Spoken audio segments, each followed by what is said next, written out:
یوسف کا قصہ سنا، یہ کہانی نہیں، یہ ڈرامہ سیریل نہیں، تاکہ جوان سیکھے یوسف بھی جوان تھا، کس طرح گناہ میں پڑا اور اس نے عفت کو اختیار کیا، کس طرح گناہ کا سامنا ہوا، اپنی شہوت اپنی خواہش کا گلا یوسف نے کیسے گھونٹا۔ اس قصے سے عبرت لینی، کربلا مقام عبرت ہے۔ دوسرا فائدہ وَجَاءَكَ فِي هَذِهِ الْحَقِّ، اور یہ قصے سنانے میں پتہ چلتا ہے کہ کون حق پر ہے کون باطل پر ہے۔ ہم نے اپنے بچوں کو سیدھی لائن دی ہے، ہمارے بچے متزلزل نہیں ہیں، شک اور تردد کی منزل میں زندگی نہیں جیتے، ہماری لائن کلیئر ہے کہ کون حق پر ہے کون باطل پر ہے۔ ہم نے شک و شبہات پہ اپنی نسلوں کو نہیں رکھا، ہمیں پتا ہے کہ آل علی حق پر تھے اور مد مقابل والے باطل پر تھے۔ جب واقع کربلا بچہ سنتا ہے تو اسے پتا چلتا ہے کہ حسین حق پر تھے اور یزید باطل پر تھے۔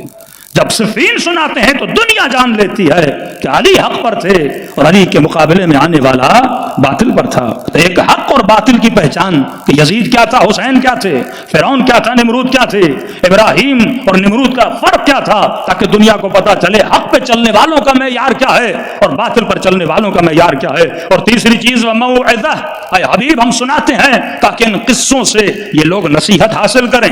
یہ قصے صرف سنانے کے لیے نہیں ہیں، یہ نصیحت کے لیے ہیں۔ اور چوتھی چیز وذکریٰ للمؤمنین، اور یہ قصے سنا کن کو؟ یہ مومنین کو سنا۔ ذکر حسین عبادت ہے، ذکر علی بن ابی طالب عبادت ہے، ذکر انبیاء عبادت ہے۔ ان قصوں کے سننے سے، اس ذکر کو سننے سے انسان کے وجود میں رحمت اور برکت نازل ہوتی ہے۔ تبھی رسول خدا ممبر پر گئے اور بلند ترین آواز میں کہا کہ لوگوں صدقہ دو، صدقہ دو۔ اب یہ نہیں کہ نبی پہلی مرتبہ کہہ رہے تھے، بارہا کہہ چکے کہ صدقے کی فضیلت کیا ہے۔ تعجب سے سننے لگے یا رسول اللہ کوئی نئی بات کرنے والے ہیں؟ کہنے لگے یا رسول اللہ ہم سارے صدقہ دیتے۔ کہا نہیں، تو مال کا صدقہ دیتا ہے، اونٹوں کا، بکریوں کا، مرغیوں کا صدقے نکالتے ہو۔ آج میں ایک نئے صدقے کی بات کر رہا ہوں، صدقہ دو۔ یا رسول اللہ کس کا صدقہ دیں؟ کہ زبانوں کا صدقہ دو، دلوں کا صدقہ دو، فؤاد کا صدقہ دو۔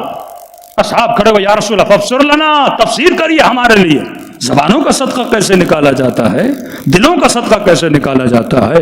کہ دل کا صدقہ یہ ہے کہ دل میں علی اور آل علی کی محبت سے سرشار کر، یہ دلوں کا صدقہ ہے۔ مجلسوں میں آ کر ہم دلوں کا صدقہ دیتے ہیں، حسین پہ گریہ کر کے آنکھوں کا صدقہ دیتے ہیں۔ یہ کون سا مسلمان ہے جو دلوں کا صدقہ دیتا ہو؟ یہاں پہ آ کے محبت کا اظہار، عشق اہل بیت کا اظہار کر کے دلوں کا صدقہ۔ اور کہنے لگے یا رسول اللہ زبان کا صدقہ کیا ہے؟ کہ زبان کا صدقہ یہ ہے کہ اپنی زبانوں سے مجھ پر اور میری آل پر کثرت سے صلوات بھیجا کرو۔ صلوات پڑھیں محمد و آل محمد